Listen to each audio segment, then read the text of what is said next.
Magandang umaga po sa lahat. Andito po ang inyong nanay. Kasama ko ang aking dalawang seniors. Kasi pa-check up ko si guys at masama ang pakiramdam. Ayan ang aking nanay guys. Ayan.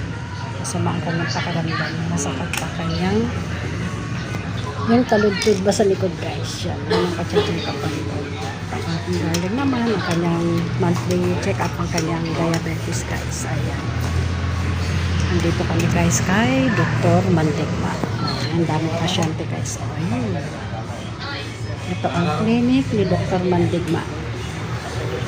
Dito sa Batangas City. Pabagong palengke guys. Yan. Yan ang way papunta kay Dr. Dennis Mandigma guys. Andito kami ngayong umaga. Kumusta po ang lahat? Nawa ang lahat po ay nakapag-alusan na, tapos na pag-alusan. At masaya ang umaga guys. Kami naman, masaya pa rin ang umaga kahit nandito kami sa doktor tayo.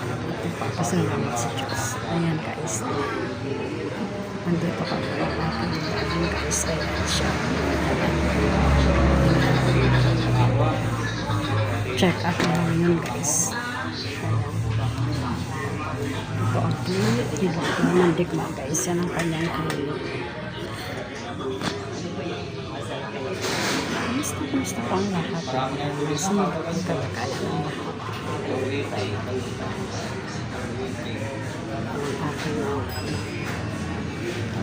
Kailangan alagaan natin ang ating mga mahal sa buhay guys. Kaya kung ngayon ay naandito dito. Dinadaing yung nanay ko na masakit daw ang kanyang sa may spinal cord guys. Yung kanyang idinadaing. Sabi na sabahan mo ko sa doktor. Ayan guys. Kaya dinala ko siya ngayon para ma-check up. At ganun din ang aking darling para ma-check up ang kanyang diabetes guys. Importante yung kailangan na-monitoring guys kasi mahirap pag lumala pa. Napakadami ng pasyente guys. Ayan. Napakadami ng pasyente guys ngayong umaga.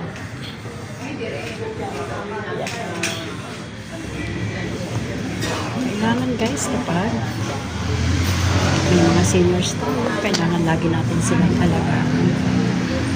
Pa-check up natin sila, dalhin natin sila sa doktor. Yan guys ang kailangan kapag may mga alaga tayong seniors guys.